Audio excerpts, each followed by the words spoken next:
রাজাপুর থানার অন্তর্গত রঘুদেবপুরের ঘরভাঙা বাসুদেবপুরে গৃহকর্ত্রীকে বেঁধে দিনে দুপুরে বাড়িতে লুটপাটের ঘটনা ঘটল। বৃহস্পতিবার বাড়ির গৃহকর্ত্রী শিপ্রা দাস বেলা 10:30 নাগাদ বাড়ির কিছু নোংরা ফেলতে বাইরে বেরিয়েছিলেন, আর তখনই 3 দুষ্কৃতী বাড়িতে ঢুকে গৃহকর্ত্রীকে বেঁধে রেখে বাড়িতে লুটপাট চালায় বলেই জানা গেছে। দুষ্কৃতীরা গলায় ছুরি ধরে তাকে বেঁধে রেখে লুটপাট চালায় বলেই জানায় গৃহকর্ত্রী। এই বাড়ির ছেলে বর্তমানে হোমিওপ্যাথির চিকিৎসক। তিনি গতকাল বুধবার কাজের জন্য বাড়ির বাইরে, আর মেয়ে পূর্ব মেদিনীপুরের এগরার অতিরিক্ত জেলাশাসক বলেই জানা গেছে। বাড়ির বেশ কিছু সোনার গহনা সহ বাড়ির মেয়ের স্কুটি নিয়ে চম্পট দিয়েছে দুষ্কৃতীরা বলেই জানা গেছে।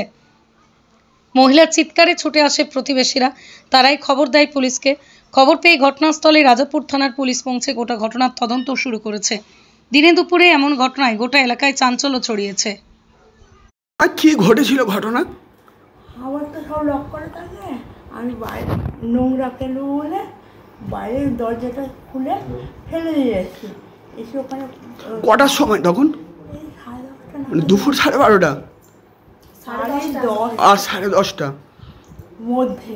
আচ্ছা, বাড়িতে থেকে আলুটা রং করছি তখন এই দরজাটা খোলা আছে, এই দরজাটা খোলা আছে খোলা আছে। তারপরে আমি বলছি যে বাড়িতে একটু শব্দ ওঠে, গেটে শব্দ পাইনি, আমি তো রং করছি।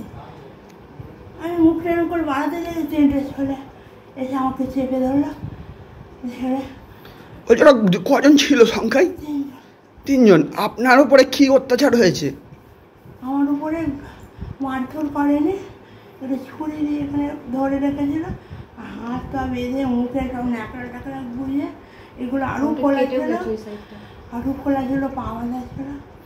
এই তারপরে ওরা একজন ছিল, 2 জন আছে। আমার কাজ সব নিয়ে গেছে, আমি সবসময় পরে থাকতাম, হাতে এখানে গলায় সবসময় ওগুলো আমি বরাবর পরে থাকতাম, সেগুলো নিয়ে গেছে। আমার মেয়েরও মনে হয় কিছু নিয়ে গেছে। আচ্ছা, বলবো বলো, আমার হাজব্যান্ড এই 1.5 বছর হয় মারা গেছে। আমার এই সুযোগটা নিয়েছে যে আমি একা থাকি। সেও তো প্রতিষ্ঠিত ছিল, ওদের ধারণা যে আমার ঘরে হয়তো অনেক সোনা দানা টাকা পয়সা থাকে। পুলিশ আসছিল? হ্যাঁ, পুলিশ এসেছিল, এই গেছে, ওরা আছে। আমার মেয়ে। আপনার নাম? আমার নাম শিপ্রা দাস।